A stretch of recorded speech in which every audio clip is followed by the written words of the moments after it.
Chers amis téléspectateurs, bonjour, ravi de vous retrouver comme chaque matin pour un nouveau numéro de Brise d'été. Ce matin, Djawdat Gassouma nous proposera des lectures d'été, particulièrement des récits de voyage. Parlant de voyage, parlant de destination, parlant de saison estivale, l'un des fondateurs de l'une des agences de voyage ici en Algérie nous proposera quelques destinations pour cette saison, où est-ce qu'on peut y aller, où est-ce qu'on peut passer nos vacances. Nous parlerons également en cette matinée de l'un des symboles de la Méditerranée. Il s'agit de l'olivier. Vous savez, l'olivier qui a fait son apparition en Méditerranée il y a plus de 8000 ans. Aujourd'hui, l'huile d'olive algérienne a été primée plusieurs fois dans le monde et l'un des lauréats sera parmi nous ce matin pour nous parler de la symbolique de l'olivier et surtout comment le protéger. Nous parlerons également ce matin de sport et surtout comment occuper nos enfants en cette saison. Et en cette saison aussi, vous savez, beaucoup d'accidents peuvent arriver malheureusement. Les premiers secours, ce sera une représentante du Croissant Rouge qui sera parmi nous pour nous donner quelques conseils. Voilà pour le menu de cette matinée. Mais avant de commencer, comme à l'accoutumée, ce sera pause musicale. Nous allons aller du côté de Chénois, du côté de Tipaza, pour écouter donc Bilal Anno qui nous chante donc une chanson du patrimoine chénois. On se retrouve juste après.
Et voilà, c'était donc Bilal Hannou qui nous a interprété une très belle chanson du patrimoine chénoui, du patrimoine musical chénoui. Et parlant à présent de voyages, de destinations, de programmes en cette saison estivale. Nous recevons Mourad Koudil, bonjour. Bonjour. Bienvenue à vous. Merci. Alors vous êtes le manager de l'agence de voyage Timbo Voyage. Effectivement. Et voilà, donc on vous a déjà reçu pour parler de quelques destinations. Nous sommes en plein saison estivale, 1600 km de côte. Il faut dire que nous avons beaucoup de choix et beaucoup de chance surtout. Effectivement. N'est-ce pas? Effectivement. Alors dites-nous justement, aujourd'hui, donc pour les estivants qui veulent choisir une destination particulière, qu'est-ce que vous nous conseillez? Alors, nous, je parle de l'expérience de Timbo. On a choisi une destination qui est à Annaba. Et plus exactement côté de Sraïdi.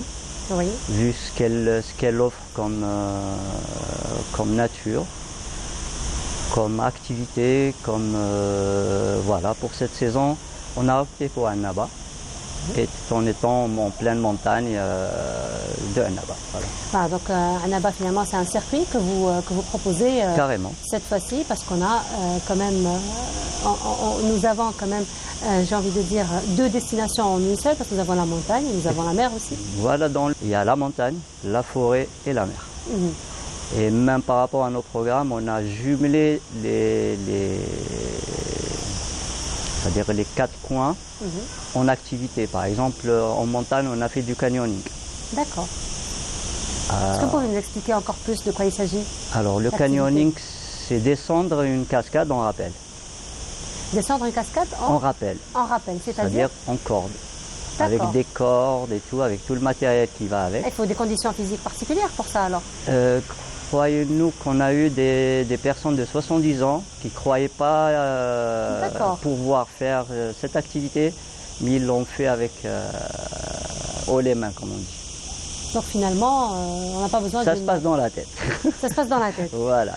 Donc on est bien encadré. Je devrais faire un travail sur moi-même. Carrément.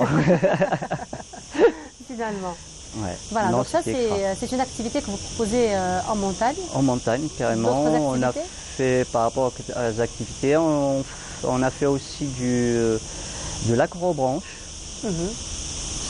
Là, c'est toute une installation. L'acrobranche, elle y est déjà. Il y a un club, je salue le président du Nadir au passage. Il y a carrément une installation d'acrobranche au niveau de Annaba. D'accord. Donc ça fait partie du programme. Du programme. Encore une fois. Donc l'acrobranche, c'est un circuit qu'on peut faire en combien de temps? Il y a différents niveaux. Il y a différents niveaux. Il y a d'enfants de 6 ans jusqu'à des adultes. C'est en couleur. C'est-à-dire du vert vers le rouge. Et voilà, tout dépend des niveaux. On peut le faire, un rouge, on peut le faire en 1 heure, 1 heure et quart à peu près. Donc c'est un réel défi, quoi. Carrément. Oui. Non, c'est quelque chose à faire. Et même, j'invite tous ceux qui sont à Annaba de passer faire un petit tour là-bas. C'est Forest Adventure, je crois. Voilà. D'accord, donc ça c'est pour les activités que vous proposez en montagne. Sinon, d'autres activités encore, parce qu'on a encore la forêt, nous avons encore la mer. Et vu qu'on est une agence de voyage qui opte toujours dans le solidaire, on penche plus dans le solidaire que dans la masse. On a choisi de passer 1 ou 2 journées en bord de mer, mais inaccessible. D'accord. C'est-à-dire, on prend un bateau. Voilà, donc vraiment l'accessibilité par la mer. Par la mer. Inaccessible par voie routière. Et on prend des bateaux pour des plages paradisiaques extraordinaires. Oui, paradisiaques, ça j'avoue, finalement. Trop belle. Donc ça, le choix de Annaba pour cette année, ça a été votre proposition ou ça a été à la demande des clients, justement? C'était la nôtre, parce qu'on a trouvé de très bons partenaires. Oui. On a trouvé des associations avec qui on pouvait s'associer, vu qu'une association, normalement, ils ne sont pas à but lucratif. Oui. Voilà. Et on a pu faire des conventions, on a pu faire du sponsoring pour déjà redynamiser les associations. Oui. et pouvoir faire des activités hors normes qu'une personne, si on part par exemple en Europe, où ça coûterait les yeux de la tête. Oui. Et là, on peut le faire en Algérie en toute sécurité avec des gens très professionnels. Très professionnels, voilà, qui ont fait de ces activités effectivement leur métier. Mais sinon, vous versez plus dans le tourisme solidaire. Alors expliquez-nous un peu ce concept. Alors le tourisme solidaire, c'est le contraire de ce qui se fait en été au fait. Alors tout ce qui est hôtel, c'est le contraire de tout ça. Le tourisme solidaire, il opte plus pour des maisons d'hôtes, chez le particulier. Faire participer l'autochtone. C'est la formule chez l'habitant, c'est ça? Carrément. Il y a des formules chez l'habitant, il y a des formules gîtes, il y a des formules, comme on appelle, des gîtes, voilà. Maisons d'hôtes. Voilà. D'accord, donc ça, ce sont des par conventions que vous avez. rapport à l'hébergement. Oui. Et tout ce qui est par rapport à tout ce qui est nourriture et la pension, on fait appel à des familles locaux qui sont autour de cette maison, autour de la maison, autour de l'hébergement là où nous sommes, de nous faire préparer pour que, alors on est connu, l'Algérien, il est chaleureux, il est hospitalier et tout. Et en plus, si on rajoute une touche d'argent ou de... Donc ça fait une création d'emplois finalement. Carrément. Et là, ils seront encore plus chaleureux, plus serviables, plus on les encourage accueillants. Finalement. On les encourage et la formule chez l'habitant permet quand même aussi aux touristes, particulièrement à ceux qui ne connaissent pas la région d'une manière générale, de côtoyer, de vivre réellement le quotidien donc, de l'habitant, des gens originaires de la région. Effectivement. N'est-ce pas? Voilà, donc ça encore, ça a été votre proposition? Carrément, oui. C'est notre choix. C'est-à-dire c'est notre vision des choses. Oui. On n'est pas du genre du tourisme de masse, mais on est plus tourisme, on va dire, écologique, solidaire. On est beaucoup penché dans ce créneau-là. D'accord. Alors ça c'était pour Annaba, vous avez choisi cette année, donc on voit qu'il y a tout un circuit, tout un programme. Sinon, d'autres villes probablement dans votre programme? Il y a Bouira, pas très loin aussi, c'est une maison d'hôtes, pas très loin de Tigzla. C'est la maison Souah. Voilà, avec des randos, avec des programmes de rando. C'est une belle maison, piscine et tout. Voilà. Et comment se fait l'organisation de ces voyages? Donc, comment on peut vous contacter? Combien de personnes vous prenez? La tranche d'âge surtout? Alors, le nombre de personnes, les groupes, nos groupes, on ne dépasse pas les 15 personnes. Il y a tout un staff derrière, c'est-à-dire qui est l'accompagnateur de l'agence ou les accompagnateurs de l'agence. Tout dépend de la difficulté ou le circuit choisi. C'est là où on verra comment on peut choisir le nombre de personnes qui va avec le groupe. Sinon, par rapport à... Sinon, par rapport, je disais, donc à la tranche d'âge, au nombre de personnes, vous avez dit une quinzaine de personnes? La tranche d'âge, j'ai souvent dit que tout se passe dans la tête. Si la tête elle est apte à franchir un dénivelé de 500 mètres des montagnes et tout, elle ira. Voilà. 500 mètres aussi, c'est pas... De dénivelé, hein. Oui. Bon, je ne m'aventure pas, hein. Il faut voir d'abord. Il faut voir, il faut déjà y tester. Et ce sont des séjours donc, qui durent combien de temps? Il y a des formules week-end. Au fait, sur le nord, on opte beaucoup sur les formules week-end ou 2-3 jours. C'est juste se ressourcer, remplir un peu l'énergie positive et pour attaquer mieux la semaine après, quoi. Donc au niveau de votre agence, c'est un programme que vous proposez jusqu'à tout au long de la saison estivale? Toute l'année. Toute l'année? Toute l'année. Oui, mais bon, après il y aura d'autres destinations, parce que cette fois-ci ça va à Annaba, mais sinon il y aura d'autres destinations. À partir d'octobre, c'est le désert, c'est le grand désert. C'est Janet, Tamal Rasset et tout. Et là, c'est des séjours, pour bien profiter des séjours, c'est, on va dire, 7 à 8 jours. 7 à 8 jours. 7 à 8 jours. On y voit. 7 à 8 jours, on peut voir vraiment multiples facettes de la région. Oui. De la région. Eh ben, on vous souhaite belle continuation. C'est très gentil. Le prochain séjour, ce sera pour quand? celui que vous allez venir. Oh, je risquerais beaucoup de vous retarder. Hein. Pourquoi le congé? Je risquerais de vous retarder. Mais en tout cas, c'est vrai que ça donne à réfléchir et ça donne vraiment envie de vivre l'aventure. Ah, carrément. Il faut y goûter déjà. Après, quand on y goûte, on sera accro. Ben voilà. Comme on dit بالعامية تاعنا اللي يذوق البنة ما يتهنى. C'est comme ça. En tout cas, merci beaucoup à vous, Mourad Koudil, d'avoir été parmi nous ce matin. Je rappelle, vous êtes donc le manager de l'agence Timbou Voyage. Merci encore une fois. Et puis, belle balade à vous. Amen. Voilà, merci beaucoup. Et on continue. Et cette fois-ci, ça va être un voyage au sud qu'on vous propose. Ça va être une balade dans notre beau désert. Et on se retrouve juste après.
Et de retour sur le plateau, c'était donc une balade au sud algérien. On va revenir au nord pour parler de ce symbole de la Méditerranée, de l'Algérie particulièrement.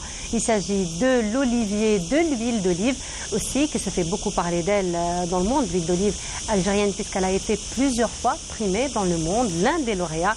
Et parmi nous ce matin, Abdelaziz Hachlef, bonjour. Oui, bonjour. Bienvenue à vous. Merci, bonjour. Alors félicitations encore une fois. Merci. Pour cette belle distinction et surtout, on va dire, vous avez été l'ambassadeur de l'huile d'olive algérienne.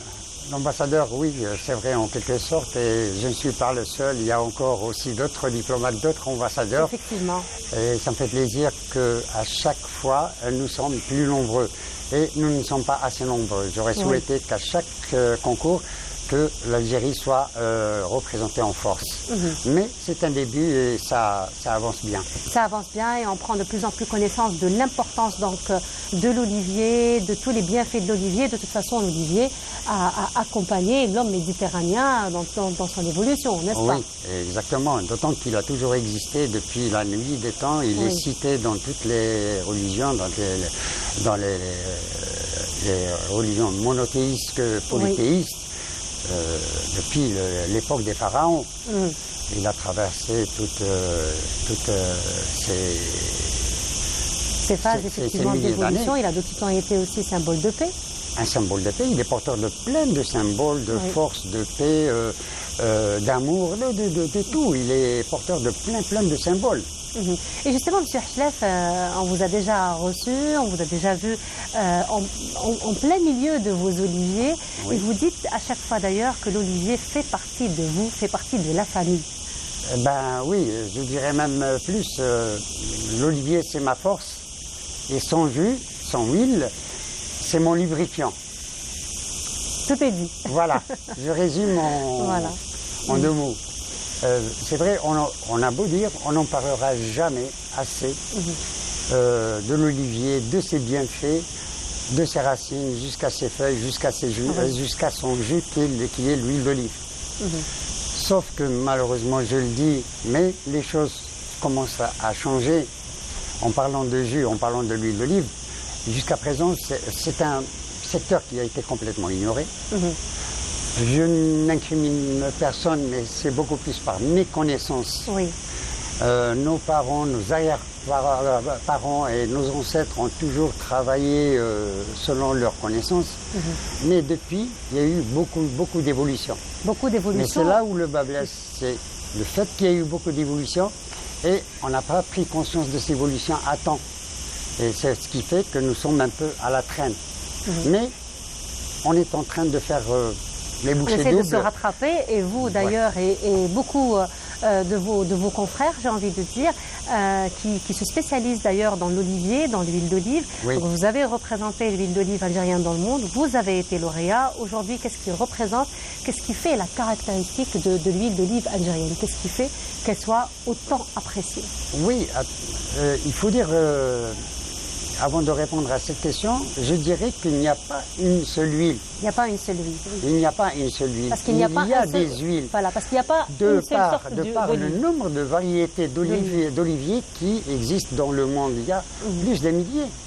Uniquement en Algérie, nous avons, je crois, plus de 100 variétés. Donc je suis certain. Nous avons 36 variétés autochtones, endémiques, propres à l'Algérie. Et chaque variété donne une huile avec sa propre spécificité. Et c'est ce qui fait cette diversité d'huile. Et le consommateur algérien ne sait pas ça. C'est ce qui fait la différence, c'est ce qui fait le... Mais en revenant au goût et à sa saveur et tout, il y a l'odeur, il y a la couleur. Ce qu'on appelle les arômes. Oui. Là, ça provient de beaucoup de conditions, les conditions climatiques, pédoclimatiques, de la variété, de l'ensoleillement, de la nature du sol. Il y a plein. De la cueillette, très important. Vous avez beau avoir de très belles olives. Si vous n'avez pas le savoir-faire qui est essentiel, qui exige une condition sine qua non pour la qualité, vous ne pourrez pas en tirer une bonne huile. Si vous ramassez des olives qui sont tombées par terre, déjà elles sont imprégnées de la terre, qui va leur donner un mauvais goût. D'accord. Qui n'est pas décelé avec les analyses physico-chimiques, mais par les analyses sensorielles. D'accord. Là aussi, il y a aussi à dire à propos des analyses sensorielles et des analyses physico-chimiques. Certaines peuvent vous donner à propos d'une huile ses caractéristiques physico-chimiques telles que les polyphénols, les acides gras et tout ce qui s'ensuit, les tocophénols, parce que quand on dit polyphénol, c'est plusieurs phénols qui vont, si on s'amuse à le décortiquer, il y a plusieurs, les tocophénols et ainsi de suite. Par contre, pour ce qui est des défauts, ce n'est qu'en faisant des analyses sensorielles qu'on peut déceler les défauts qui peuvent provenir de la terre, qui peuvent provenir des olives qui ont été blessées.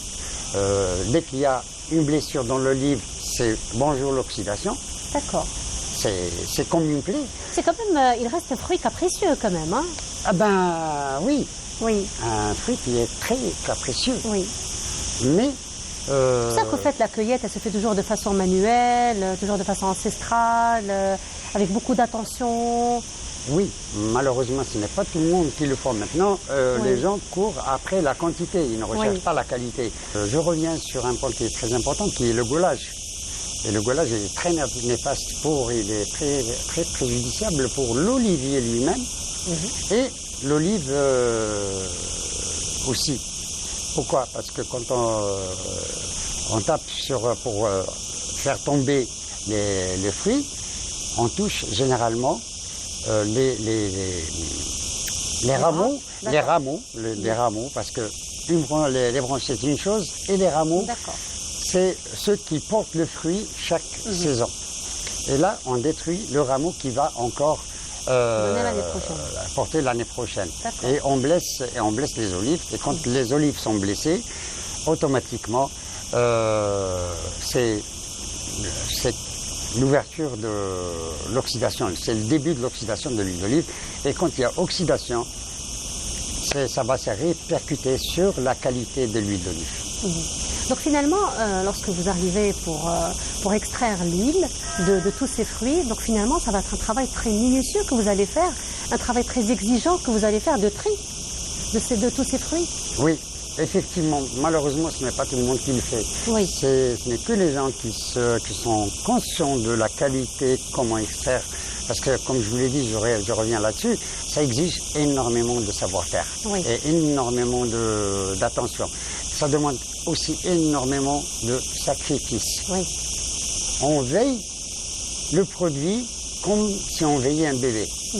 De sa cueillette, c'est la naissance de l'huile d'olive, jusqu'à son extraction, jusqu'à son conditionnement.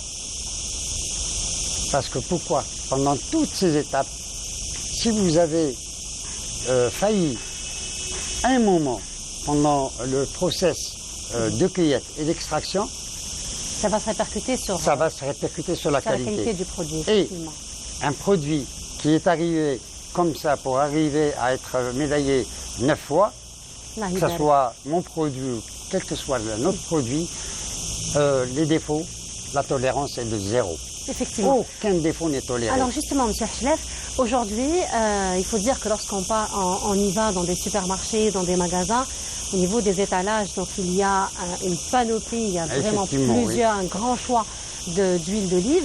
Et on ne s'y connaît pas forcément. Alors comment on peut reconnaître une bonne huile d'olive d'une huile d'olive qui n'est pas vraiment de qualité? Je dirais, ça va peut-être, je ne sais pas, peut-être ça va choquer certains, mais il faut voir le prix. Les prix le plus bas, il faut toujours éviter. Il faut voir le conditionnement, s'il n'y a pas quand même un conditionnement, un contenant vraiment approprié, qui a de la valeur, parce qu'on ne va pas investir dans un contenant pour mettre un produit qui n'a aucune valeur. Ça, c'est déjà deux choses. Mais le conseil que je pourrais donner, la meilleure façon, c'est d'acheter carrément dans des huileries qu'on connaît. Voilà. Bon, malheureusement, ce n'est pas tout le monde qui peut aller se déplacer dans des huileries. Mais il y a ces deux que je peux éventuellement citer. Éviter éventuellement les huiles qui sont conditionnées dans le plastique. Parce que le plastique, pour l'huile d'olive, une bonne huile d'olive, moi personnellement, par acquis de conscience, je ne conditionnerai jamais mon produit dans du plastique. Voilà, donc ça, quelques conseils que vous venez de nous donner. Mais sinon, M. Chlef, il faut dire que notre pays, on est confronté à une catastrophe naturelle qui est cyclique, malheureusement. C'est les feux de forêt. D'ailleurs, l'année dernière, nous avons eu un scénario un peu catastrophique sur plus de 14 wilayas, malheureusement, qui ont été incendiés. Vous avez eu quand même un rôle prépondérant, j'ai envie de dire, dans la protection de l'olivier, des incendies et surtout dans la régénération de ces oliviers. D'accord, ce n'est pas complètement perdu. Pourquoi? Parce qu'un olivier, c'est un peu comme le phénix. Oui, il renaît de ses cendres. D'ailleurs, moi chez moi, j'ai 2 oliviers qui ont été... Je m'excuse de sauter du coq à l'âne. Non, au contraire, on est dans l'acheminement. Je vais en revenir. J'ai 2 oliviers qui sont plusieurs fois centenaires. Il y a des gens qui, la main de l'homme, les a arrachés, les a massacrés à l'âge, les a brûlés, complètement brûlés. Et ils sont repoussés. Il y a eu des repousses. Qu'est-ce que j'ai fait? J'ai pris un engin, une grue, que j'ai loué, je suis allé les récupérer en plein maquis. Et je les ai ramenés devant l'huilerie. Et là, je m'en suis occupé. Je les ai nourris, je les ai biberonnés, les pousses à doc, avec au goutte à goutte. Et ils ont repoussé. J'ai un olivier qui était complètement calciné, maintenant il est comme ça. Alors, pour en revenir à tous ces oliviers qui ont été brûlés, il faut qu'ils sont récupérables. Comment?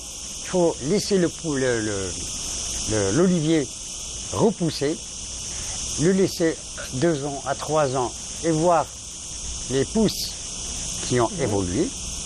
Et là, il faut élaguer, c'est-à-dire couper l'olivier et laisser uniquement quelques pousses. D'accord. Quelques pousses. Et si c'est des oliviers, c'est bon. Si c'est des oléastres, parce que généralement, quand un olivier est brûlé, c'est des oléastres, c'est un olivier sauvage qui repousse. Et là, ils procèdent de la même manière que nos ancêtres. Ils vont greffer ces oliviers. Et il sera encore beaucoup plus fort. Il sera, au bout de 4-5 ans, je vous assure qu'il sera meilleur que l'olivier qu'il y avait auparavant. Pourquoi? L'olivier qu'il y avait auparavant, c'est des oliviers qui sont immenses. Déjà pour la cueillette, c'est très difficile. Pour le rendement, c'est aléatoire, c'est 1 année sur 2. Par contre, quand vous avez un olivier qui est régénéré, qui est rajeuni, ben quand on dit rajeuni, on lui redonne de la force. Oui. Donc voilà. Voilà, donc ça, ce sont des astuces, des stratégies, j'ai envie de dire, pour je ne dirais pas des régénérer. astuces. Il suffit que l'être humain pense. Voilà. Il ne faut pas qu'il soit fataliste. Ça y est, c'est brûlé, c'est parti, on enlève tout et on replante. Il peut récupérer. C'est des oliviers qui sont récupérables. C'est des oliviers qui sont récupérables. Et c'est ce que vous avez fait l'année dernière? Eh ben oui. Il y a des gens, parce que moi j'essaye de sensibiliser les gens. Voilà. Ils étaient là à déplorer et tout. Je leur ai dit, bon voilà, faites ça. Mais ce n'est pas le moment. Attendez au moins 2 ans jusqu'à ce que les pousses prennent de la force, se développent bien. Et là, vous élaguez, ou alors vous coupez carrément votre olivier à une certaine hauteur. Et là, le tronc, quand il a rajeuni, il a moins de troncs qui partent en l'air. Il va puiser, la force qu'il va puiser dans le sol en nutriments et en eau, ça va partir directement aux nouveaux pousses. Et ils vont pousser très vite. Voilà, donc vous faites de la sensibilisation auprès des agriculteurs pour pouvoir les orienter, j'ai envie de dire, afin de ne pas abattre complètement finalement ce qui reste des oliviers. Exactement. Voilà. Et donc là, vous avez été primé 9 fois, pardon. Donc l'huile d'olive a été primée. Oui, en 3 ans. Voilà, en 3 ans. C'est quand même énorme, hein, Allah Ibarak. Alors, d'autres projets pour l'huile d'olive? Pardon? D'autres projets pour l'huile d'olive? Bah, vous savez, je suis l'éternel rêveur. Et mes rêves, c'est toujours l'huile d'olive. Oui. Alors, comme je vous ai dit tout à l'heure, l'olivier en lui-même, c'est ma force. Oui. Et l'huile d'olive, c'est mon lubrifiant. Voilà. C'est ce qui fait, à 71 ans maintenant, je suis aussi actif qu'un jeune de 20 ans. Bah, d'ailleurs, on dit que l'huile d'olive, dans l'huile d'olive, il y a 99 types de médicaments. Il peut traiter 99 mots. J'apprends quelque chose. Voilà. J'apprends quelque chose. Allahumma zidna ilman, voilà, vous m'apprenez quelque chose. Et j'ai plein de projets pour l'huile d'olive parce qu'il y a tellement à faire. Pourquoi? Parce que je vous ai parlé d'un nombre de variétés. Parce que moi, j'ai fait beaucoup de recherches sur le terrain, sur les variétés. Je ramène des variétés, je fais des analyses physico-chimiques, je fais des analyses sensorielles, gustatives. Et là, en fonction de ces richesses nutritionnelles qui ont été démontrées scientifiquement, parce que Saint Thomas, moi, je ne crois qu'en ce que je vois, je touche et j'entends. Voilà. Voilà. Et la science ne trompe pas. On peut pas, ce n'est pas un produit qu'on fait comme ça, en petit bonheur la chance. Je ne peux pas tirer une huile comme ça et dire mon huile est la meilleure. Là, ces concours, moi, je suis allé beaucoup plus, sincèrement, je suis allé beaucoup plus pour évaluer la qualité de notre huile. Pourquoi l'évaluer? Parce qu'ici, nous n'avons pas de panel de dégustation. C'est un problème. Alors, la meilleure façon d'évaluer la qualité du produit, je dirais, du produit algérien en général, et de mon produit en particulier, c'est d'aller jouer dans la cour des grands, se mesurer aux grands et juger par des grands juges internationaux. Et c'est là qu'on peut prétendre que notre huile est bonne ou pas bonne. Si vous n'avez rien décroché automatiquement, vous avez des efforts. Ça ne veut pas dire qu'elle est mauvaise, vous étiez à un doigt. Il y a encore des efforts à faire. Il y a des efforts à faire. Il ne faut pas baisser les bras. Vous avez été, il faut revenir l'année prochaine. Il faut revenir encore. Et c'est comme ça qu'on arrive, en croyant très fort en ce qu'on fait. Et ce qu'on fait, c'est un rêve. Moi, personnellement, c'est des rêves. Il y a des rêves dont j'ai rêvé il y a 20 ans. Et ben aujourd'hui... qui se sont transformés en projets. Qui se sont vraiment transformés en réalité. En réalité, voilà. J'ai hérité d'une huilerie traditionnelle. Ce n'est pas possible d'aller loin, d'aller vers la qualité avec ces huiles traditionnelles. C'est pratiquement impossible parce qu'il y a un problème de contamination. Effectivement, mais sinon, Monsieur Hachlef, qu'en est-il de la conservation de l'huile d'olive? Donc, il y a beaucoup d'idées reçues autour de la conservation de l'huile d'olive. Donc, il y en a ceux qui disent que la meilleure, c'est celle qu'on consomme la première année de son extraction. D'autres qui disent plus elle vieillit, mieux elle est bonne. Donc, qu'en est-il de toutes ces idées reçues? Pardon. Bon, la conservation, il faut dire d'abord quels sont les ennemis de l'huile d'olive. Les ennemis de l'huile d'olive, c'est quoi? Là, le soleil, la lumière d'une manière générale, même les projecteurs. Quand vous allez dans un supermarché où vous avez des lumières braquées sur eux, évitez. D'accord. Parce que déjà, elle est agressée. Vous avez l'air, il faut conditionner, il faut que l'air ne pénètre pas. Et vous avez la lumière, l'air et la chaleur. Il faut que ça soit conservé dans des endroits frais, à maximum 18-20 degrés. Température ambiante. Température ambiante. Et là, les récipients, il faut éviter le plastique. Et c'est quelque chose, soit le verre, soit l'inox. Et le verre ambré, comme ça, toujours? Le verre ambré, ça protège quand même de la lumière. Ça ne veut pas dire que le fait que c'est ambré, l'huile, elle va être protégée à 100%, non. Elle ne va pas être protégée. Là, il y a des UV qui traversent le verre ambré. C'est vrai que ça diminue, mais ce n'est pas protégé à 100%. Ça atténue, d'accord. Mais ça... Alors, la conservation. Il faut éviter l'exposition. Déjà, au départ, lors de l'extraction, il faut éviter au départ trop d'exposition à l'air. Il faut éviter il faut éviter au maximum, pendant la trituration, d'exposer l'huile à l'air et la lumière. Ah ben voilà, donc c'est comme ça qu'on va conserver notre huile. Plus elle est riche en polyphénol, plus elle se conserve dans le temps, elle peut se conserver pendant 2 ans et elle ne bougera pas. Ah ben voilà, donc ce sera des conseils qu'on prendra en considération en tout cas pour conserver nos huiles d'olive. En tout cas, merci beaucoup à vous, M. Hachlef, d'avoir été parmi nous ce matin.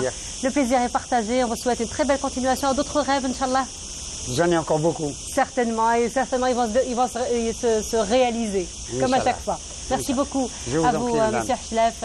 Très très belle continuation à vous. Et on continue. Cette fois-ci, ça va être zoom sur le musée maritime et on se retrouve juste après.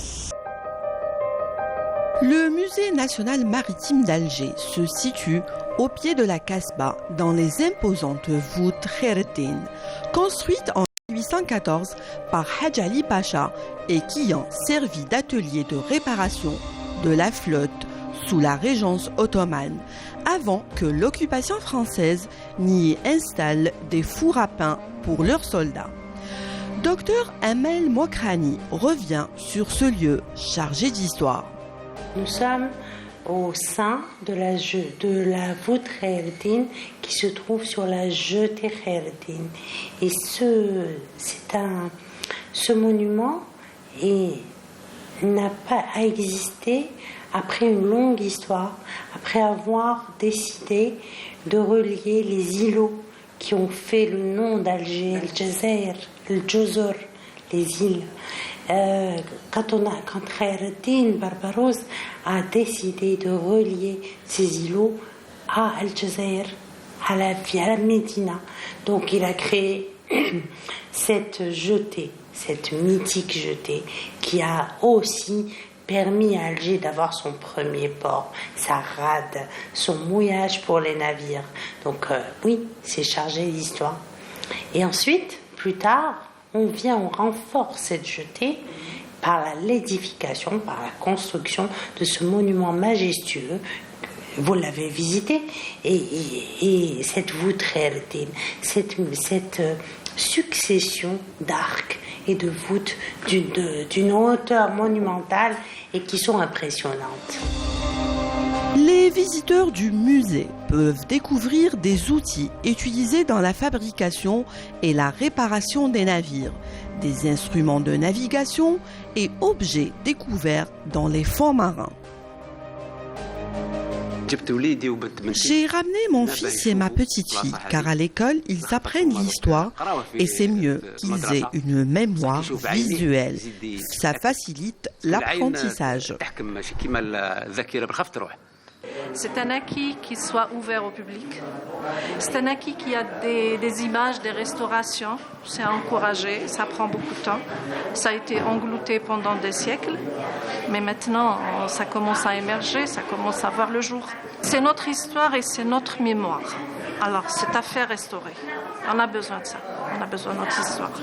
Remontant jusqu'aux périodes préhistoriques, antiques, médiévales et ottomanes, le musée œuvre à restituer la vie de l'homme depuis ses premiers contacts avec la Grande Bleue. Des élèves d'une école de langue de Blida font la visite. J'ai choisi ce musée parce qu'il est chargé d'histoire et de culture algérienne. J'ai voulu que les élèves de notre académie apprennent sur l'histoire de l'Algérie. Ce musée nous a donné un aperçu sur la flotte algérienne.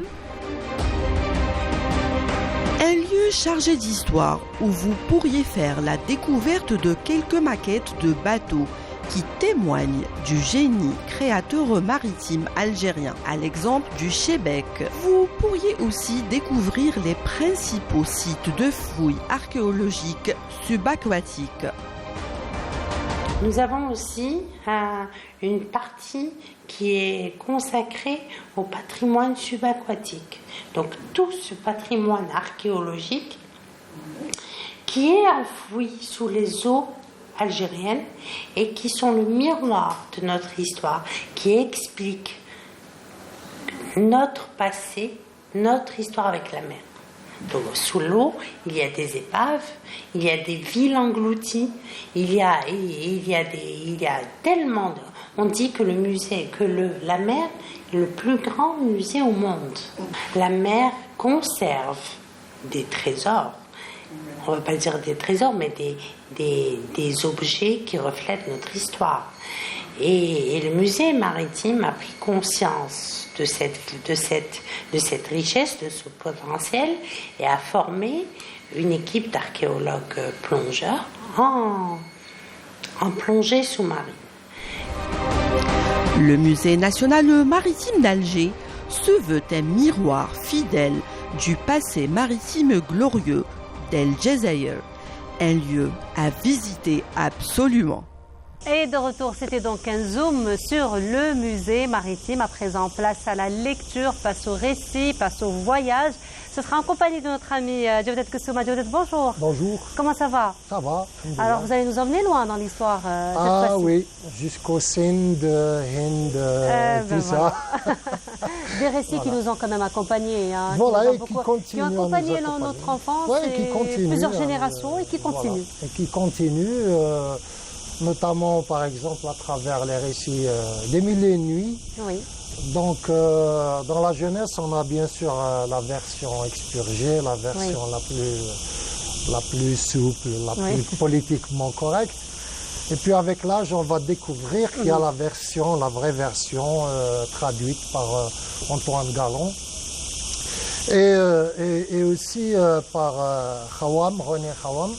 Donc on a deux versions des Mille et une Nuits. Et parmi ces récits des Mille et une Nuits où Shahrazad va s'évertuer à sauver sa peau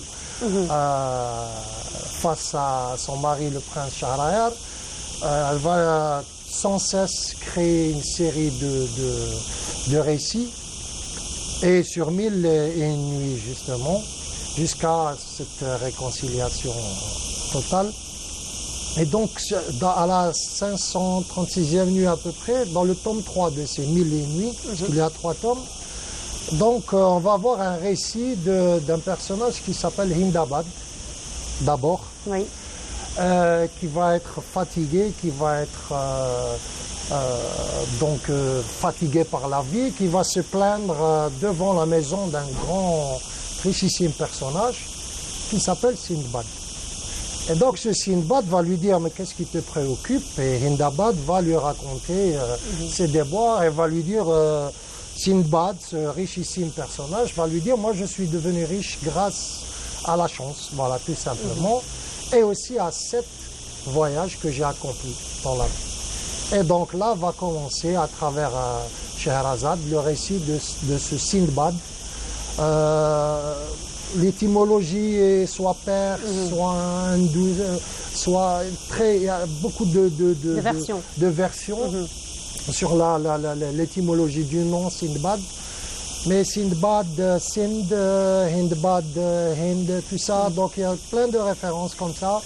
Et ça va être 7 récits fantastiques qui vont nous apprendre à travers Sindbad des aventures fantastiques d'abord, mais aussi des leçons de vie, des leçons de choses. Donc on peut dire que Sindbad, sur les 7 aventures qu'il a vécu à chaque fois un aller et un retour dans lesquels il se repose, il est riche, ça devient Sindbad le terrien.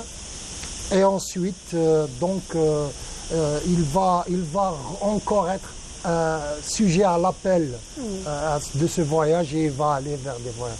Et c'est vraiment formidable comme récit parce que ça va des mers de l'Est, des mers des Célèbres, des îles Salomon, jusqu'en Afrique du Sud, les Comores, la Tanzanie, toutes ces choses-là. Et donc il y a des voyages.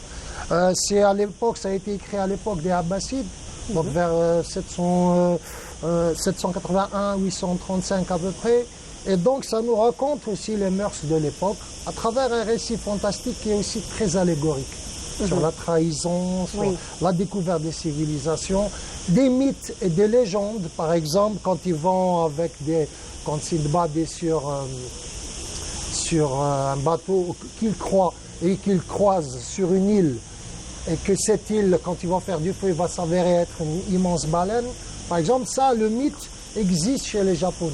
Ou quand il y a un tremblement de terre, on a l'impression que c'est le poisson-chat qui est en train de tressauter, etc., etc. Donc on a tout un ensemble de récits qui est formidable, très intéressant à la lecture, et il y a une version pour chaque âge. Voilà, pour chaque âge, c'est ce qui est surtout très intéressant. Voilà. Et puis il y a même des voyages de toute façon, les 1000 et une nuits en général vont nous mener en voyage un peu partout dans le monde. Par exemple, où on va savoir que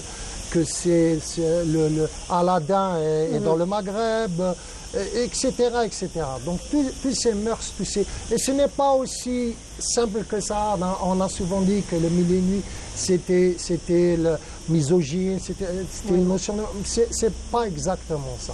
Il y a du pour et du contre. Il y a beaucoup de lectures. Il y a beaucoup de lectures parce que là on montre certains effets misogynes, mais en même temps l'immense intelligence des femmes, etc., etc. Donc il y a toutes les mœurs de l'époque, à l'époque des Abbassides, avec les découvertes scientifiques de l'époque. Tous ces récits sont composés sur ces mythologies qui existent un peu dans l'ancienne Mésopotamie, en Irak, à Bagdad, partout un peu dans le monde, quasiment. Et après, on a un peu tout un récit qui puise dans ces choses-là. Donc très intéressant. Et donc les 7 voyages de Sindbad, qui sont à peu près à la moitié du récit des 1000 et une nuits, vont nous apprendre énormément de choses à travers la fantaisie, le récit et tout. Voilà. Ça c'est pour la première. C'est pour les pérégrinations un peu du côté des mers lointaines. Et plus proche de nous, dans la Mancha, à ne pas confondre avec la Manche, on a Don Quichotte de la Mancha, l'ingénieux gentilhomme Don Quichotte de la Mancha. Donc, c'est des aventures qui se passent dans la Mancha, qui est au centre de l'Espagne. Donc, ce n'est pas la Manche entre la France et l'Angleterre. C'est surtout au milieu de l'Espagne, un peu vers le sud, vers l'Andalousie. Et donc là, il y a un hidalgo qui est un gentilhomme espagnol qui va vivre au fil de ses lectures des aventures picaresques. Et ça va troubler toute sa vision des choses.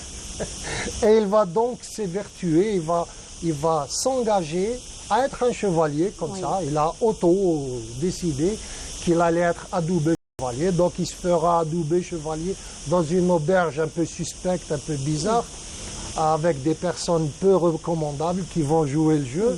Et au fur et à mesure de ces pérégrinations mentales, donc on ne sait plus d'ailleurs, à la fin du livre, est-ce que ce récit a existé ou pas.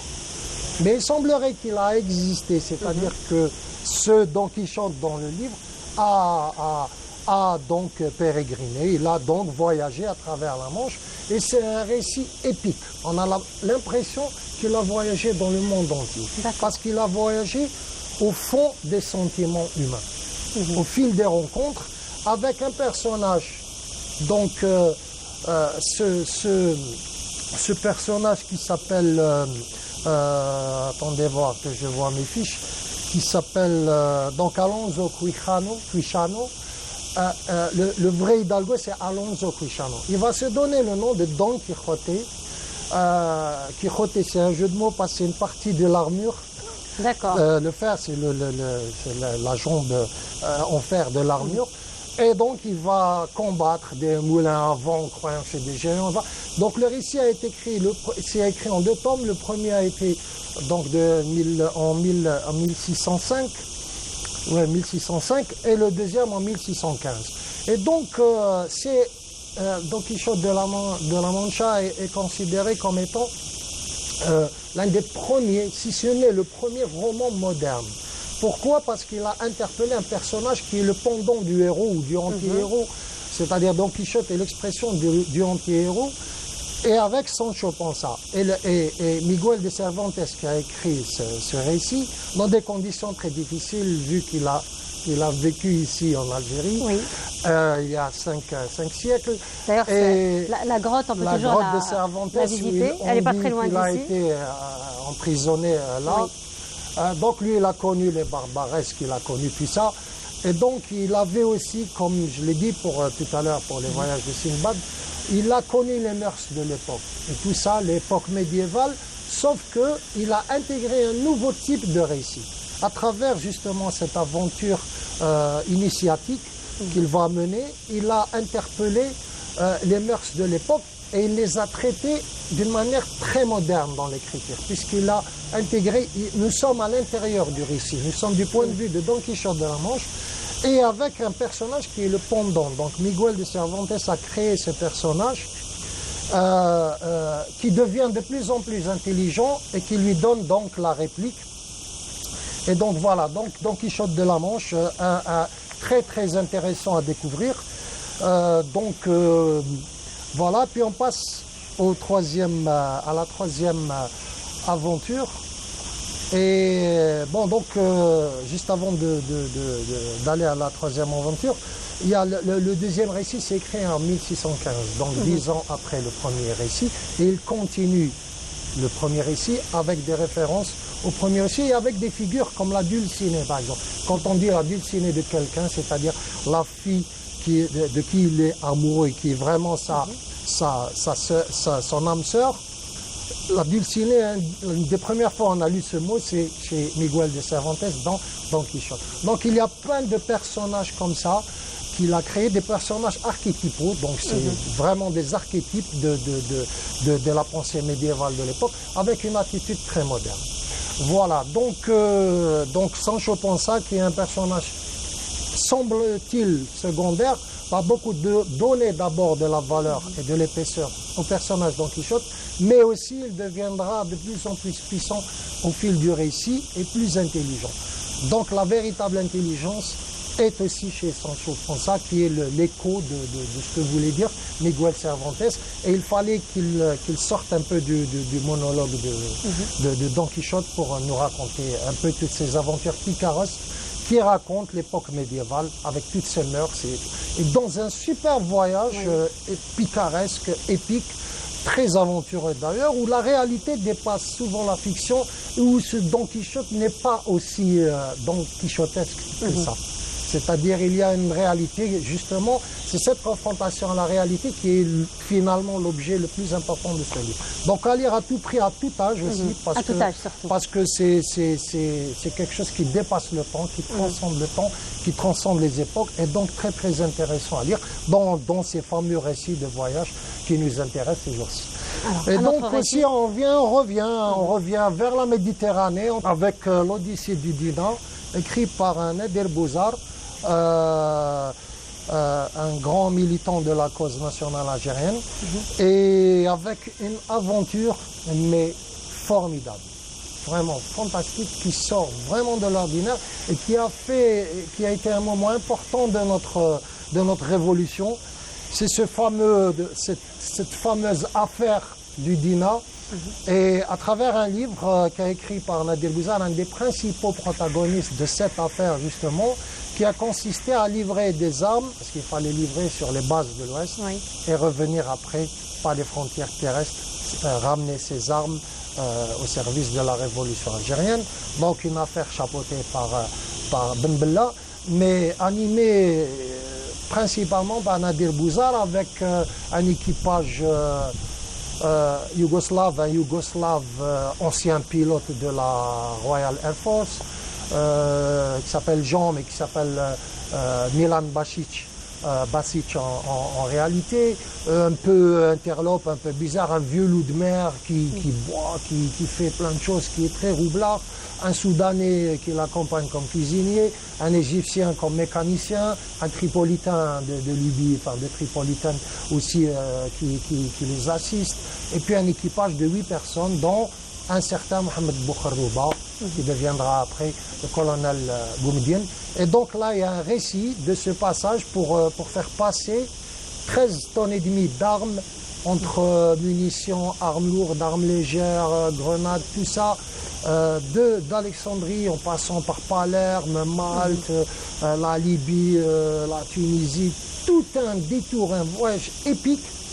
Et très dangereux parce qu'avec un suspense, des rebondissements dignes vraiment d'un film de guerre comme on en voyait souvent dans la tradition hollywoodienne ou dans le cinéma russe, mais vraiment un film, un lapsus d'ailleurs, un récit qui mériterait d'être traduit en film.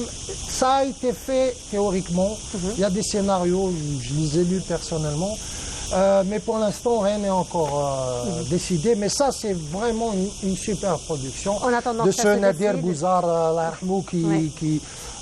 qui nous raconte ce récit dans un carnet de voyage, avec vraiment des rebondissements dingues, parce que ce bateau, les conditions dans lesquelles Nasser leur a prêté, il a été quasiment volé, emprunté entre guillemets, ensuite rendu à la princesse Dina Abdelhamid, ce yacht. Mais c'était pas un yacht, c'était en réalité un canot de sauvetage qui faisait 11 mètres de long et qui a été transformé en yacht. Au début, il devait être juste fait pour le transport d'oignons et de cacahuètes. Après, il était amarré à Alexandrie. Donc Nasser va faire une combine pour le prêter entre guillemets. Et le bateau il a failli couler des dizaines de fois pendant ce trajet. Mais c'est vraiment l'Odyssée d'Homère, Ulysse en sens inverse, quoi. C'est de la folie, c'est un récit vraiment fabuleux à voir. D'ailleurs, moi j'ai l'édition de Boucher à Lénal, mais il est ensuite sorti à Lénal, donc tout le monde peut le trouver. C'est un livre quasiment minuscule, je ne sais pas, 120 pages à peu près, mais vraiment avec un récit foisonnant, consistant, très bien écrit, et puis qui nous retrace un peu l'atmosphère de l'époque. Voilà, en tout cas, merci beaucoup. Merci à vous. Le plaisir est pour moi. Donc, encore une fois, ces recommandations, on va dire, pour voilà, oui, pour bien l'été. sûr. Alors, l'Odyssée du Dina, le Miguel Cervantes, Don Quichotte, un peu partout, vous le trouvez. Et c'est une balle de marin dans la trilogie les 3 tomes de Mille et une nuits. Partout, vous allez les trouver. Exactement. Dans toutes les versions, donc il n'y a aucun souci. En tout cas, merci beaucoup. Jawdet, on se verra très prochainement, Inch'Allah. Encore une fois, merci beaucoup. Jawdet, on continue. Cette fois-ci, ça va être pause musicale en compagnie de Idir et on se retrouve juste après.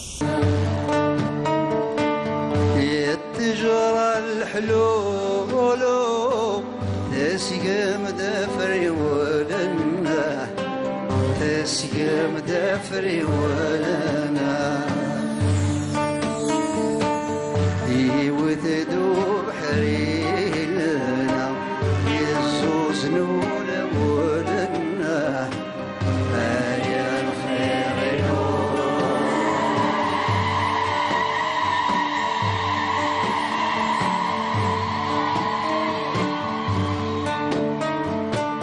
وخرتك يا توخم او نتسيغ نجر لما تسيغ لزلما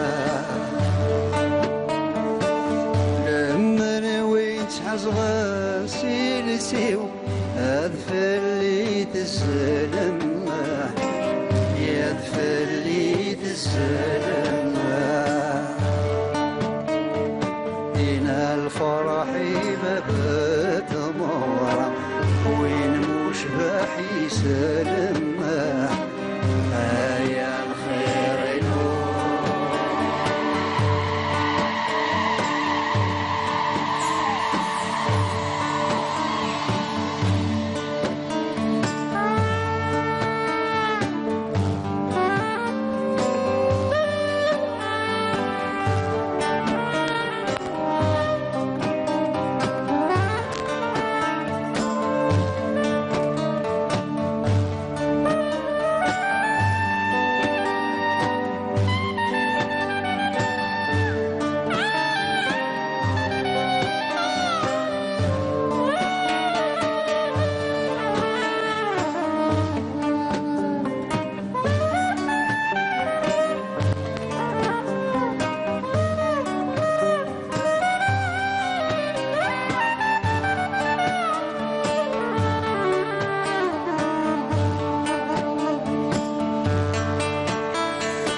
C'était donc Idir et à présent nous allons nous intéresser au sport avec un club sportif. Le président fondateur est parmi nous ce matin, M. Meknes Abdelnour, bonjour. Bonjour. Bienvenue à vous. Merci à vous. Alors vous êtes le président fondateur donc, du club sportif amateur Algeria Sport.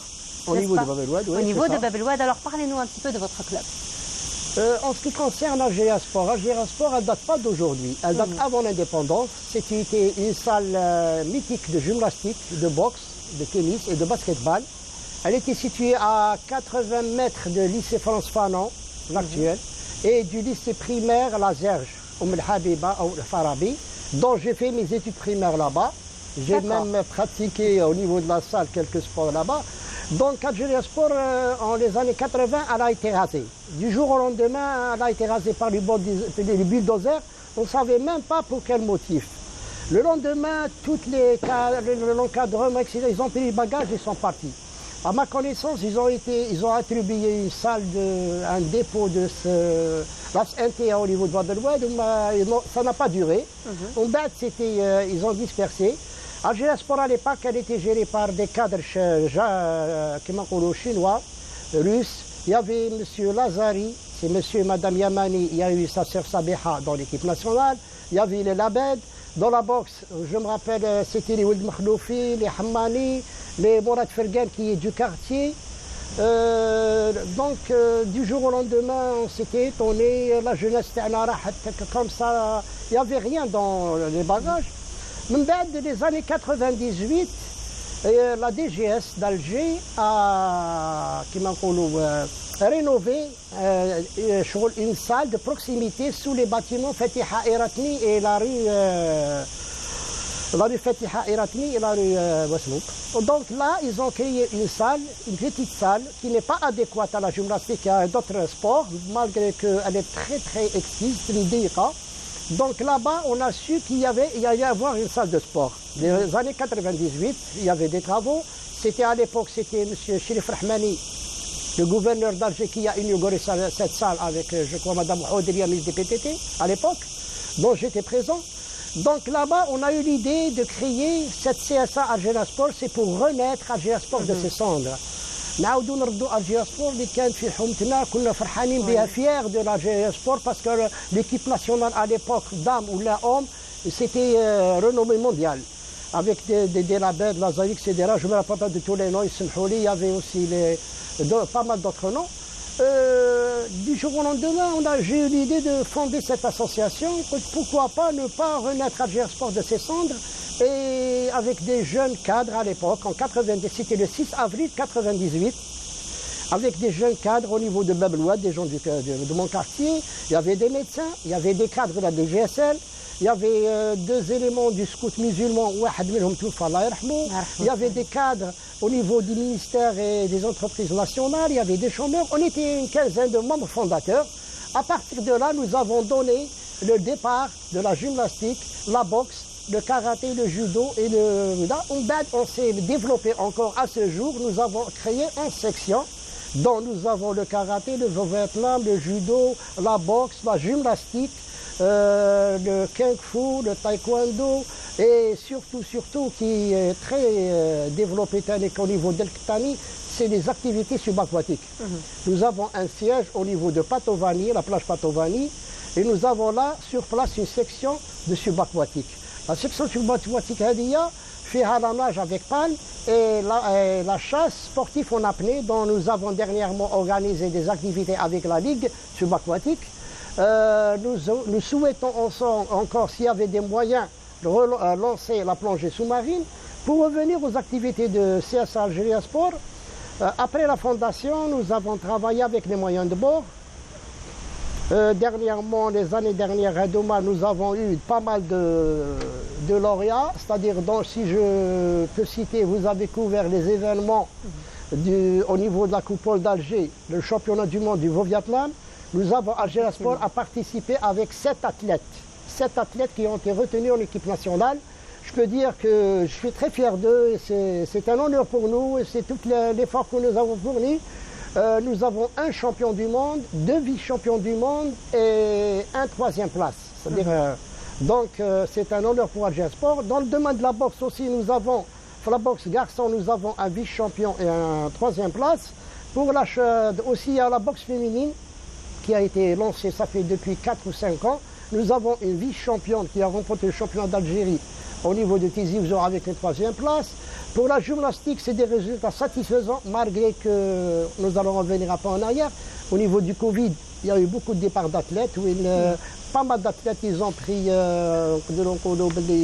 ils ont lâché, ils ont eu peur, je ne sais pas. Mais Inch'Allah, on a repris un nouveau souffle. Il y a aussi les autres activités, ça marche très bien, mais ce qui est malheureux, c'est que la salle n'est pas faite pour ça. Bablouad est dépourvu, par exemple, de salles.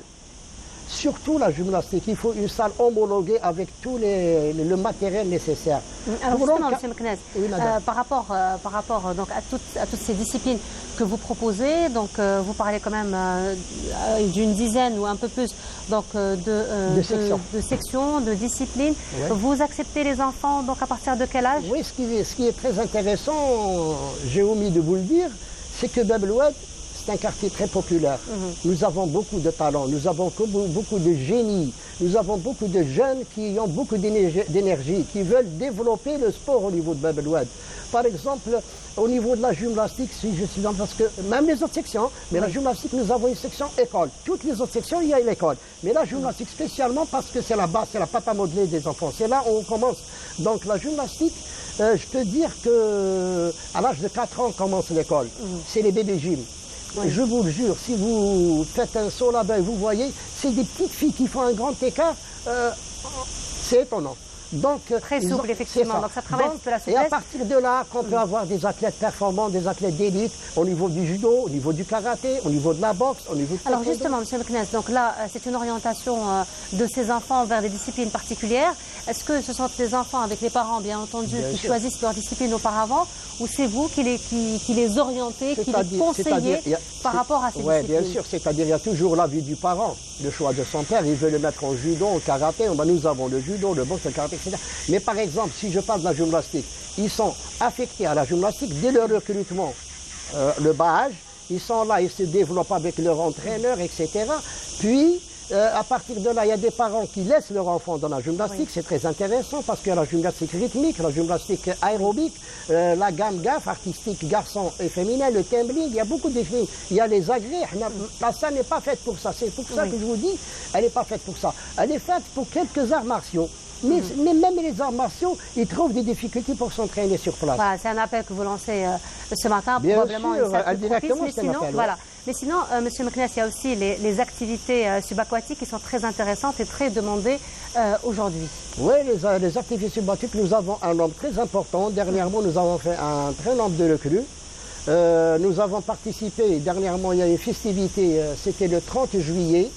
Nous avons participé à d'autres activités, c'est-à-dire au niveau de l'Es Hamido, au niveau de la Pérouse, mais actuellement, la Ligue FASAS, la Ligue subaquatique, activités subaquatiques, etc., nous a donné, en sa collaboration, nous avons organisé au niveau de notre club la Coupe d'Alger.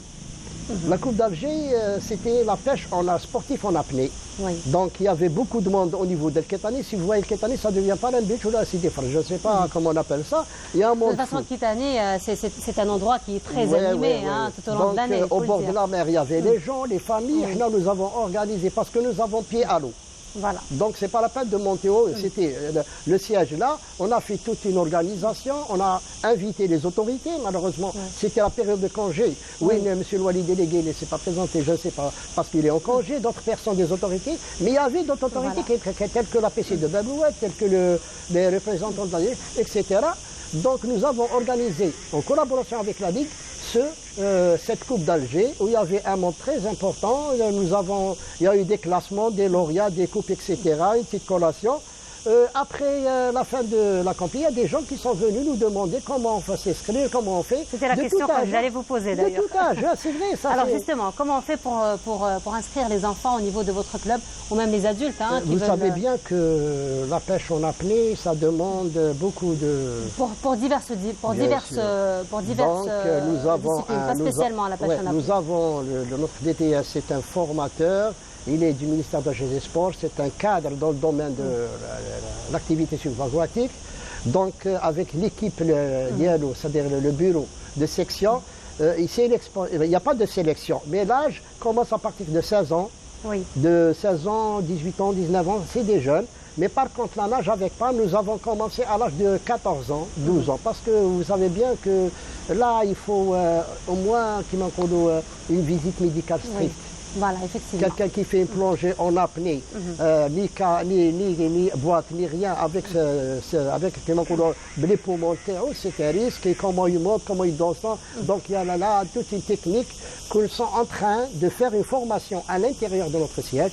Avant qu'il rentre en mer, avant qu'il commence à faire ses activités, il doit passer par une formation théorique. Voilà, et donc tout ça, c'est au niveau de votre club. Bien Ils ont juste besoin avec des formateurs. Voilà, de se présenter au niveau du club et de bénéficier surtout de toute cette formation. En tout cas, M. Meknes, merci beaucoup d'avoir été parmi nous ce matin. Merci. Monsieur Meknes Abdelnour, donc je rappelle, vous êtes le président fondateur du club sportif amateur. CSA Algérie voilà, Sport. CSA Algérie Sport. Merci beaucoup. Merci On vous souhaite une très belle de... continuation. Et on rappelle, vous êtes au niveau de Bab el Oued. Au niveau de Bab el Oued Voilà. de Kétani. Merci beaucoup, Monsieur Meknes. Merci. Et on continue. Et cette fois-ci, ça va être le centre de voile. Nous allons aller du côté de Cherchel pour découvrir le centre de voile et on se retrouve juste après. Nous sommes ici à la sortie ouest de Cherchel, plus précisément à Pointe-Rouge. Un centre dédié principalement à la voile, au grand bonheur de ces loups de mer qui viennent glisser sous le vent. Pour certains, c'est la plaisance, alors que pour d'autres, c'est une préparation pour de futures échéances. ناطرين هنايا في لاباز نوتيك في شرشال باسكو لي كونديسيون هنايا بزاف ملاح ويساعدونا على جال الريح كيما يكون هنا الشرقي لي زونطرينمون بزاف يساعدونا اون بليس بلاصه هذه مليحه وما فيهاش غاشي وتليق بلي سبور نوتيك كامل. Un centre fraîchement inauguré où l'on peut découvrir le goût de la glisse grâce à des stages multi-supports de voile, paddle et kayak, mais aussi la découverte des richesses que recèle la Grande Bleue de Tipaza. Un centre dont la vocation est d'inclure d'autres activités comme la plongée sous-marine et faire participer les associations des autres communes et leurs adhérents. En début d'activité de ce centre de voile et base nautique, d'accord, j'ai invité toutes les associations de la commune de Cherchel, même les autres communes, que ce soit Sidi Ghilaz ou Hadjarat al-Nas ou Sidi Amar, n'importe quelle association pour activer dans cette base nautique. Récemment, justement, le 1er juin, on a célébré la journée mondiale des droits de l'enfant. جينا لهنا في اليو هذا في la base nautique de Cherchel où on a célébré la journée. On a fait des activités pédagogiques dans un premier temps pour les enfants. On leur a appris les droits d'Yelhom, comment défendre leurs droits, comment ils doivent connaître leurs droits. La deuxième partie de la journée a été consacrée pour des activités nautiques, notamment avec le directeur de la base nautique qui nous a proposé des sorties en mer pour les enfants. Aujourd'hui, on a un sentier sous-marin à la base nautique de Cherchel. Donc, le sentier sous-marin dédié spécialement pour le grand public, pour initier justement les gens à respecter l'environnement et spécialement l'environnement subaquatique. L'association justement Mare Nostrum œuvre dans la protection de l'environnement, mais avec une approche ludique. Où on propose la plongée sous-marine à la base nautique, à la Pointe-Rouge. رانا هنا depuis une semaine pratiquement parce que l'inauguration sera le 5 juillet. Des activités aquatiques et subaquatiques, une occasion pour les visiteurs d'y trouver en cette base du repos, mais aussi du sport et le respect de Dame Nature. Et on se retrouve pour la dernière station de cette matinée. Alors vous savez, la saison estivale, comme tout au long de l'année, nous pouvons malheureusement être confrontés à certains accidents. Connaître les premiers gestes de secours, c'est primordial. Le Croissant Rouge, d'ailleurs, propose plusieurs sessions de formation afin de les connaître. Nous en parlons ce matin en compagnie d'une bénévole qui représente ce matin le Croissant Rouge algérien. Il s'agit de Iman Rajdi. Iman, bonjour. Bonjour madame. Comment ça va Iman? Ça va, Marhaba bik. Merci. Là, alors Iman, bénévole du Croissant Rouge algérien, il faut dire que le Croissant Rouge, il est présent déjà dans toutes les situations, dans toutes les occasions, particulièrement pour inculquer, encore une fois, et pour faire connaître et pour former sur ces gestes de premier secours, n'est-ce pas? Donc, il faut savoir que le Croissant Rouge englobe, comme toujours, le côté humanitaire et secouriste. Oui. Ce qui fait d'ailleurs que plusieurs personnes préfèrent faire partie du Croissant Rouge et non pas d'une association simple. Oui. Et ce qu'on a comme objectif maintenant, c'est d'essayer d'inculquer un petit peu le secourisme par famille. C'est-à-dire qu'on voulait avoir chaque famille au moins un secouriste. Car il faut savoir que le secouriste, certes, il a le droit et surtout il doit toucher la victime, mais tant qu'il ne la touche pas, c'est meilleur. Ne pas toucher la victime, c'est meilleur que de la toucher pour engendrer une autre victime ou d'autres dégâts. Voilà. Donc il faut savoir aggraver probablement. Aggraver certainement. Quand il y a un accident, ça peut engendrer plusieurs dégâts cérébraux, etc. Et justement, Imen, on le voit très très souvent, malheureusement. C'est vrai que c'est toujours par bonne foi, il faut le dire. Oui. C'est toujours par ce sentiment de solidarité, ce sentiment d'humain, surtout, que lorsqu'il y a un accident, c'est très vite. Donc, n'importe quel citoyen, ils se sont concernés. Donc, il va vers la victime, essayant de la sauver. Et c'est là où, finalement, on va aggraver les choses. Et c'est ce qui est strictement interdit aussi. Un secouriste est dans l'obligation de toucher la victime. Mais, parmi les règles du secourisme, ne rien faire, c'est beaucoup faire. D'accord. Donc, faire l'alerte, c'est un pas immense vers la guérison de la victime, justement. Donc si on arrivait à inculquer ce genre de gestes partout, on va dire dans chaque famille, ça serait déjà très très très agréable parce qu'on a déjà le problème, comme on dit chez nous, le SAMU n'arrive jamais, on n'arrive pas à contacter. Non, vous ne savez pas faire l'alerte et non pas le SAMU n'est pas là. Voilà, justement, le Croissant Rouge, c'est ce qu'il essaye, j'ai envie de dire, d'orienter un peu, d'encadrer dans ce sens, de savoir à quel moment, comment appeler et contacter le secourisme. Voilà, c'est pour ça d'ailleurs que la formation des premiers secours, la toute première, donc ce qui est le niveau 1, elle est ouverte au grand public. Après, ce qui est du niveau 2, du niveau 3, c'est tout à fait normal. Nous, on est dédié aux catastrophes. Donc, pour faire ce genre de formation, il faudra faire partie d'un des comités. Pourquoi ? Parce que pour travailler dans un cas de catastrophe, il faudra connaître son coéquipier, savoir s'il a des problèmes, pour par exemple faire tout ce qui est le soulevé de victimes, etc. Il faudra que les 4 personnes ont déjà eu contact auparavant. Donc si on le faisait pour tout le monde, ça n'aboutira à rien justement. Mais ce qui est du niveau 1, ce qui est de l'alerte, le PLS, etc., là c'est ouvert au grand public. Voilà, donc le grand public peut se rapprocher donc des différents comités de Croissant Rouge pour bénéficier de cette formation. Exactement. Voilà, donc ça c'est très important encore une fois pour inculquer les gestes de premier secours. On aura plus de formation lorsqu'on est membre, donc actif dans le Croissant Rouge.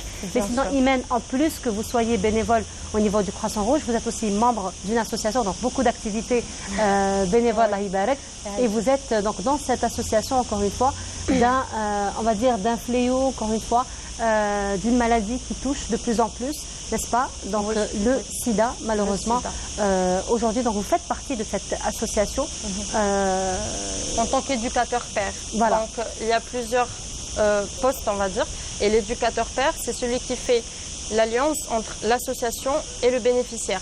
Donc c'est à nous de faire la sensibilisation et le parcours de la sensibilisation jusqu'au premier dépistage du bénéficiaire, justement. Donc c'est ce qui est le but d'ailleurs de l'association, c'est que la facilitation au dépistage, c'est que ça ne soit plus un sujet tabou et que les personnes se font dépister, car il faut savoir que, étant musulmans, ils ont tendance à croire que ça a un rapport qu'avec les rapports non protégés, mais ce n'est pas du tout le cas. Ce n'est pas toujours le cas.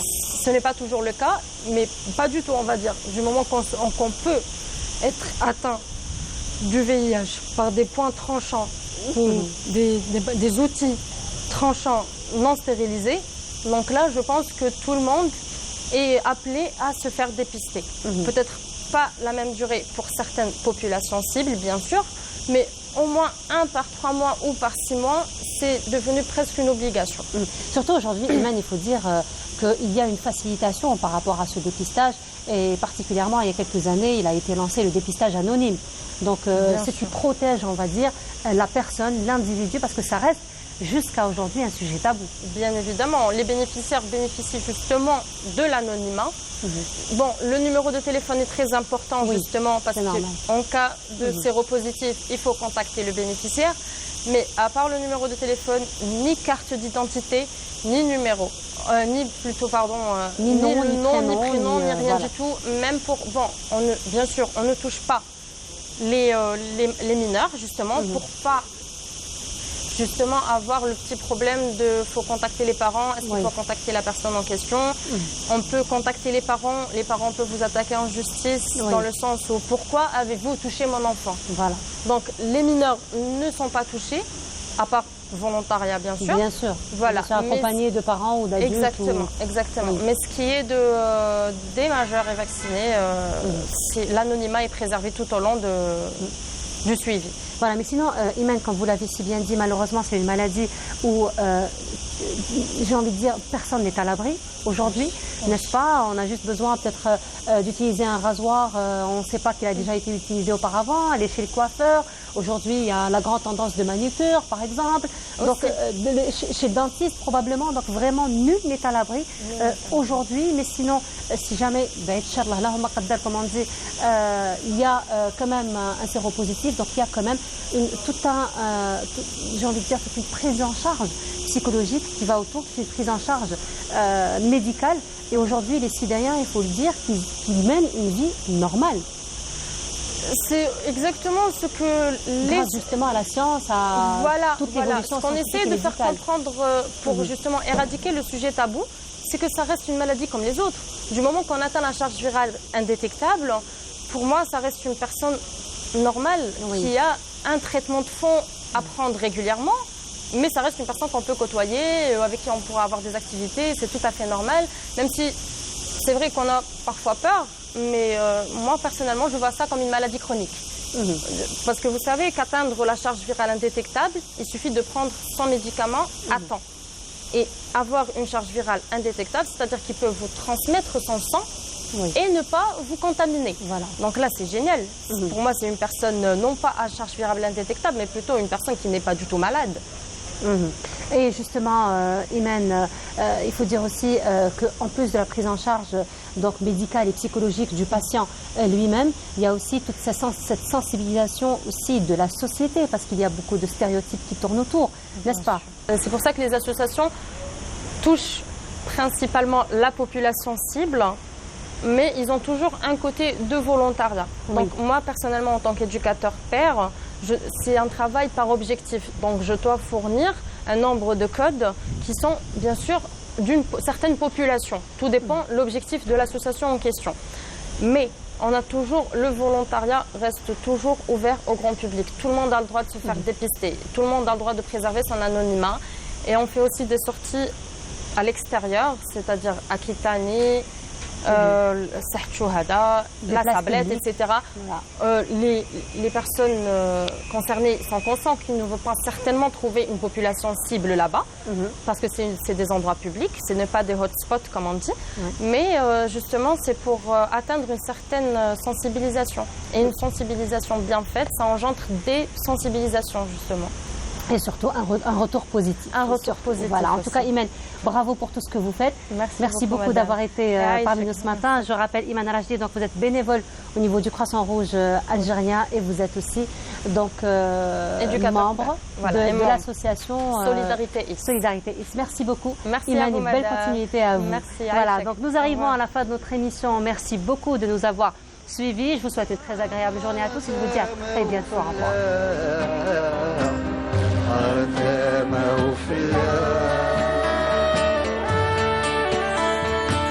يسلي غير الوفان يوجع ميلو لذي الحار ميلو لذي الحار إن أنصان وذما ولا